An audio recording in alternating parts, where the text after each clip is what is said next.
So ಇವತ್ತಿನ ಮಾಹಿತಿ ಸ್ನೇಹಿತರೆ, KDM ಹಾಗೆ ಜಿಂಕ್ ಅಂದ್ರೆ ಏನು, ಈ KDM ನ ಏನಕ್ಕೆ ಬಳಸ್ತಾರೆ, ಜಿಂಕ್ ಅನ್ನ ಏನಕ್ಕೆ ಬಳಸ್ತಾರೆ.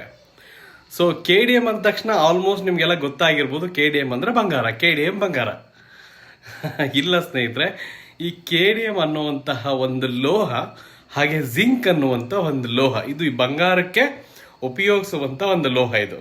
ಇದರಿಂದ ಏನ್ ಮಾಡಿಸ್ತಾರೆ ಅಂದ್ರೆ ಜಾಯಿಂಟ್ಸ್ ಗಳನ್ನ, ಎಕ್ಸಾಂಪಲ್ ಇದು ಒಂದು ಸಪ್ರೇಟ್ ಪೀಸ್ ಇದೆ ಅಂತ ಅನ್ಕೊಡಿ. ಸೊ ಇದನ್ನ ನಾವು ಜಾಯಿಂಟ್ ಮಾಡೋಗೋಸ್ಕರ KDM ಅನ್ನ ಯೂಸ್ ಮಾಡ್ತಾ ಇದ್ರು ಮುಂಚಿತವಾಗಿ. ಸೊ ಅದೇ ಇವಾಗ ಜಿಂಕ್ ಅನ್ನ ಉಪಯೋಗಿಸ್ತಾ ಇದ್ದಾರೆ. ಕಾರಣ ಏನ್ ಗೊತ್ತಾ, ಈ KDM ಅನ್ನ ನಾವು ಉಪಯೋಗಿಸೋದ್ರಿಂದ ಆರೋಗ್ಯಕ್ಕೆ ಸಮಸ್ಯೆಗಳು ಬರುತ್ತೆ ಅಂತ ಒಂದು ರಿಪೋರ್ಟ್ ಬಂತು. ಸೊ ಆ ಕಾರಣಕ್ಕಾಗಿ ನಮ್ಮ ಇಂಡಿಯಾ ಗೌರ್ಮೆಂಟ್ ಅಂದ್ರೆ ನಮ್ಮ ಭಾರತ ಸರ್ಕಾರ ಈ KDM ಬೇಡ, ತೆಗೆದು ಹಾಕ್ಬಿಡೋಣ, ಇದರಿಂದ ಜಿಂಕ್ ಅನ್ನ ಉಪಯೋಗಿಸೋಣ, ಜಿಂಕ್ ಇಂದ ಮಾಡುವಂತ ಆಭರಣಗಳನ್ನ ನೀವು ಮಾರಬಹುದು ಅಂತ ಹೇಳ್ಕೊಂಡು ಒಂದು ರೂಲ್ಸ್ ತಗೊಂಡ್ಬಂತು. ಸೊ ಅದೇ ರೀತಿಯಲ್ಲಿ ಈಗ ನಾವು ಜಿಂಕ್ ಅನ್ನ ಉಪಯೋಗಿಸಿ ಆಭರಣಗಳ ತಯಾರಿಕೆ ಮಾಡ್ತಾ ಇದೀವಿ. ಸೊ KDM ಅನ್ನ ಮಾಡಿದ್ರೆ ಏನಾಗುತ್ತೆ, ಸೊ KDM ಇಂದ ಮಾಡಿರುವಂತ ಆಭರಣಗಳಿಗೆ ನಾವು HUID ಪಾಸ್ ಮಾಡೋಕ್ಕಾಗಲ್ಲ.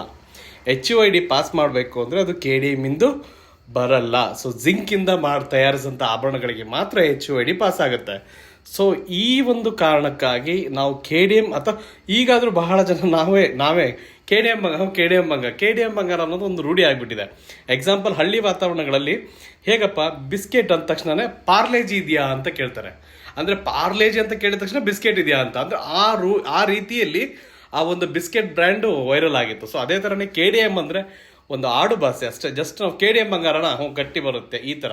ಸೊ ಇದನ್ನ ಜಿಂಕ್ ಆಗಿ ಪರಿವರ್ತನೆ ಮಾಡ್ಕೊಂಡಿದೀವಿ. ಸೊ ಈ ಒಂದು ಮಾಹಿತಿ ನಿಮ್ಗೆ ಇಷ್ಟ ಆಗಿದೆ ಅನ್ಕೊಂತೀನಿ. ಜಿಂಕಿಗೂ KDMಗೂ ಏನು ವ್ಯತ್ಯಾಸ ಇಲ್ಲ. KDM ಇಂದ ಆರೋಗ್ಯ ಸಮಸ್ಯೆಗಳು ಬರ್ತಾ ಇದ್ವು, ಅದನ್ನ ಬ್ಯಾನ್ ಮಾಡಿ ಜಿಂಕ್ ಅನ್ನ ಉಪಯೋಗಿಸ್ಕೋಬೇಕು ಅಂತ ಸರ್ಕಾರದಿಂದನೇ ಒಂದು ಮಾಹಿತಿ ಬಂತು. ಆ ಕಾರಣಕ್ಕಾಗಿ ಎಲ್ಲರೂ ಅದನ್ನ ಜಿಂಕ್ ಅನ್ನ ಆಗಿ ಉಪಯೋಗಿಸ್ಕೊಳ್ತಾ ಇದ್ರು. ಹಾಗೆ ಜಿಂಕ್ ಇಂದ ಮಾಡುವಂತ ಆಭರಣಗಳಿಗೆ HUID ಪಾಸ್ ಆಗುತ್ತೆ. ಸೊ ಅದು HUID ಬೇಕು ಅಂದ್ರೆ ನಾವು ಜಿಂಕ್ ನಿಂದ ತಯಾರಿಸಲೇಬೇಕಾಗುತ್ತೆ ಆಭರಣಗಳನ್ನ.